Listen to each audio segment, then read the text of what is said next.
Hey guys, this is Chris here, and today I'm going to show you how to draw convincing hair. I think I'm going to do it in a profile view. So you start doing profile, you're going to start from the forehead down, a little in for the eye, lips, and the chin. And then we got the ear here, which usually goes a little bit, it's about level with the eye. So you're going to draw that right about here. And that's going to be important when you're drawing hair, because a lot of times your hair your hair goes behind your ear, and you also got to get the sideburns in there if you're drawing a man. I'm actually going to be drawing somebody with a little bit more of a flowing hairstyle. So what you're going to do is you're going to start from the top of the forehead, and you're going to follow the back, just kind of do like small lines like that.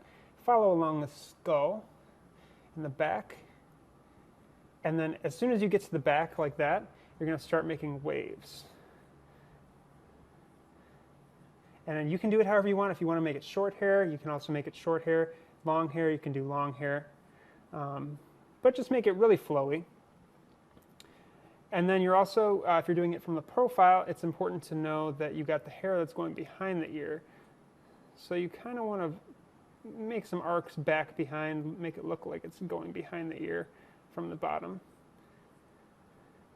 And then just continue doing that. You want to do a lot of lines. A lot of lines on the side. And then if you want, you can really do this in any color you want. If you guys have purple, if you have green, I mean, it depends on how crazy you want to get your person's hair.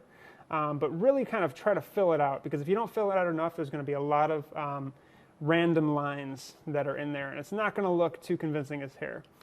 You also kind of want to put some highlights in there, because in everybody's natural hair has some kind of highlights. When the sun's hitting it, there's going to be shadows, and there's going to be different areas that are highlighted. So depending on the light that you're drawing your character in, those are the things that are going to be important. But also, if you want, instead of doing the hair line like that, you can also have some hair kind of draping down the side and just going behind the ear. And that also looks pretty good too. But I'd say if you guys are doing hair, use a couple different colors, and try to make sure that you're keeping it as in-depth as possible in terms of lights and darks. But that's how to draw convincing hair. So good luck and stay creative.